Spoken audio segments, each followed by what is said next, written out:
AskReddit by Where Demons Dwell. Which fictional characters are idolized by people who missed the entire point of their story? Walter White. You are not supposed to root for the murderous, ruthless, self-centered, egomaniac drug lord by the end of the series. People do. What's amazing about the show is that he is sympathetic early on and they very slowly turn up the heat. Even if cooking meth is a pretty horrible thing to do, you can get where he's coming from. And I can't say 100% I wouldn't do the same in his situation.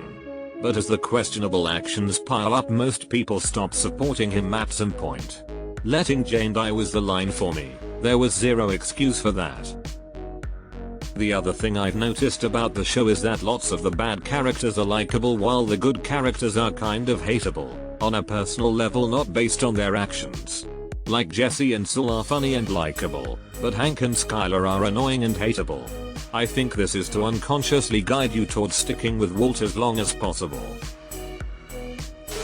Greg Heffley. Guy's a little shithead.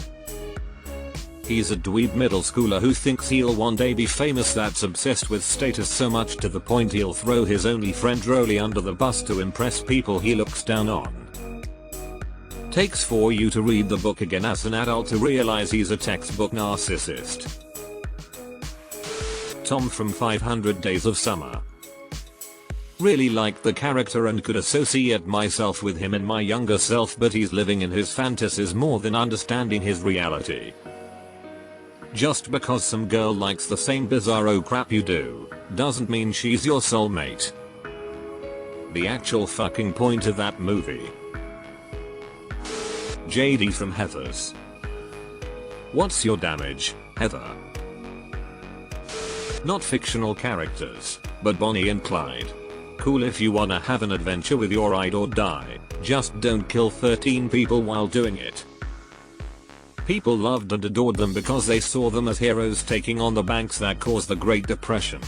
No one really knew how terrible they actually were except the cops who were hunting them down.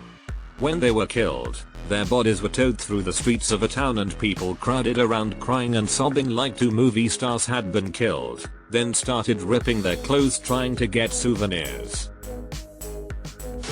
Tony Soprano.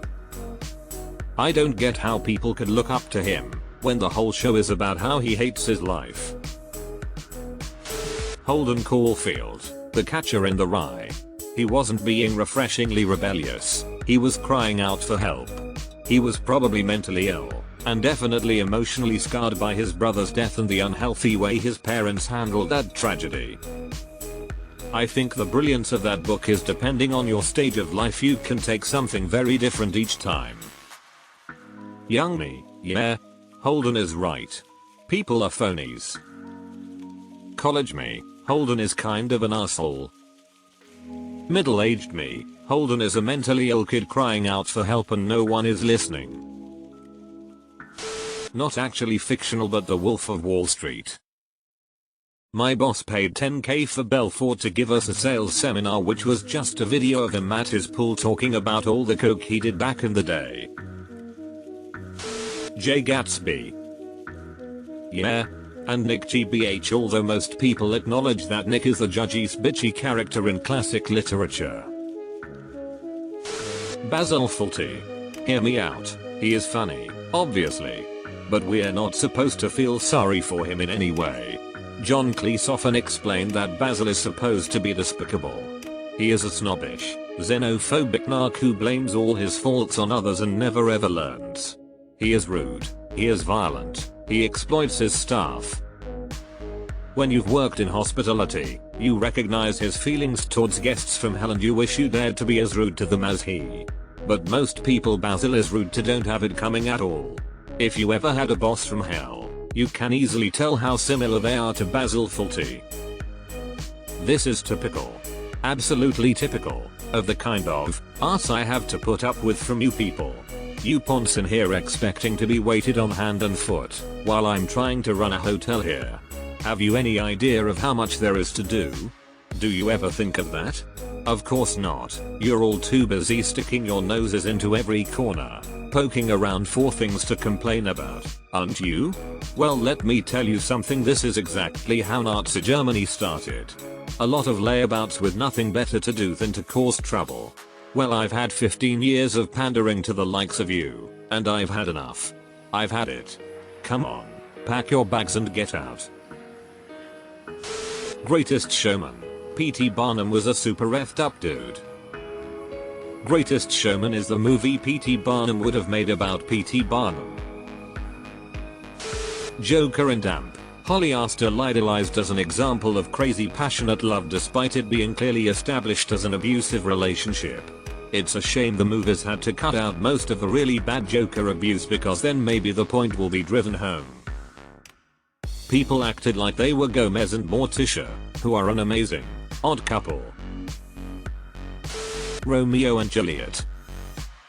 I saw a performance of Romeo and Juliet several years back where they depicted Romeo as a very dramatic and angsty emo kid, and the first time we saw Juliet she'd just woke up and had a doll with her. Throughout the whole thing the focus was that they were just dumb kids. So much better than the adaptations that try to make it some epic romance. Joker. And all those cringe posts on Facebook that's just pictures of him saying shit like I got your back in the darkest times, my dude, he doesn't have anyone's back, that's the fucking Joker. Deleted. Vito Corleone.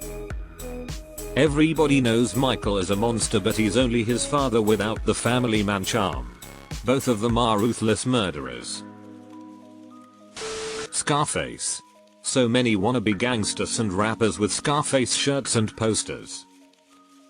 That was my thought too. It's like everybody only watches the first half of the movie. No one seems to remember the part where, after he made it, he throws it all away in cocaine-fueled paranoia and gets himself and everybody he cares about killed. Mickey and Mallory from Natural Born Killers. For a while back in 2016, the romance between Harley Quinn and Joker was idolized by so many young couples in my city. Ah yes, the ultimate cringy projection of a toxic relationship. Not a character, but as a South American, it is disgusting how drug lords are being venerated due to some media about them that have come out in recent times, especially the series Narcos. There are people tattooing the image of Pablo Escobar, a genocide son of a bitch who is responsible for the murder of thousands of people, created a civil war for pure economic interest, and only now is Colombia resurrecting the shit that this man did. It's like getting a tattoo of Hitler. Italian here, and it's the exact same with the mafia. Mafia is a tumor on our society that has only brought us harm, not some cool dope gangsters.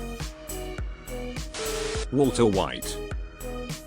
I wondered how far down is have to scroll to find this one. Rick from Rick and Morty. I teach high school computer science. My first year was the year Rick and Morty came out. Every one of my students was convinced that they were ick. I'm so glad they've moved to all being weebs now. The Rick gang was insufferable. The cast of It's Always Sunny in Philadelphia.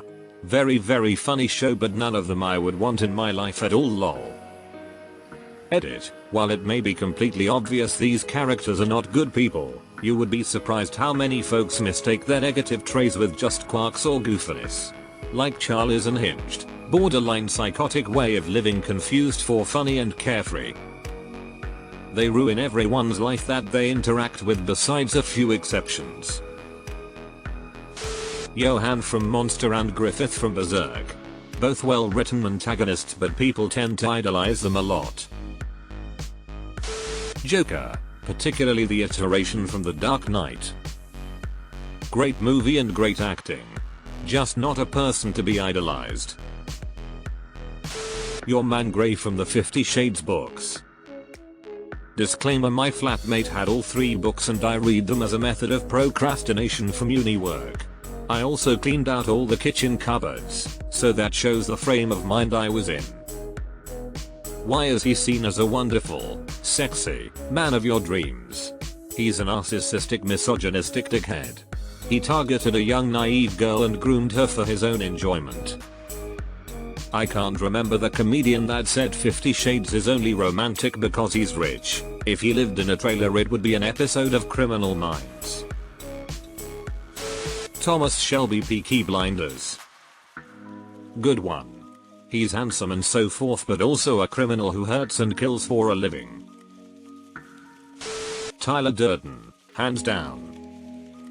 Yeah, I think the socio-economic message was lost on most people who just paid attention to the first half of the movie. Dr. Gregory House. Alex from A Clockwork Orange. The point of the book, to my reading, was that you can't force nature's hand. All the rehabilitation in the world couldn't make Alex grow up, only Alex could. And he did. In the end, it was not a glorification of violence. From Wikipedia, https://en.wikipedia.org/a_clockwork_open bracket novel close bracket. In the final chapter, Alex, now 18 years old and working for the nation's musical recording archives, finds himself half-heartedly preparing for yet another night of crime with a new gang, Len, Rick and Bully. After a chance encounter with Pete, who has reformed and married, Alex finds himself taking less and less pleasure in acts of senseless violence. He begins contemplating giving up crime himself to become a productive member of society and start a family of his own, while reflecting on the notion that his own children could possibly end up being just as destructive as he has been, if not more so. A big part of this misconception, in my mind, comes from the omission of the last chapter, https://en.wikipedia.org/wiki/a_clockwork_orange_open bracket novel close bracket #omission_the_final_chapter_in_us closed bracket from the American version of the book in the film adaptation. Worth noting that most American versions of the book include the 21st chapter. Only a few early printings did not. Love Quinn from You. I can't believe how many people worship her character. I have to tell myself that the people praising her actually know she's an insane, psychopathic, manipulative murderer, and their admiration of her is actually rooted in how well developed her character is and how refreshing it is to see a female villain instead of just another innocent victim. I have to tell myself that to sleep at night. Because there's no way people actually admire her, as in who her character was. There's no way they can justify her actions or want to be anything like her. Right? Lol. She's a fascinating character. The way she acts as a foil to Joe was so new to me. Her cold and calm demeanor is frightening. I would avoid anyone who idolized her for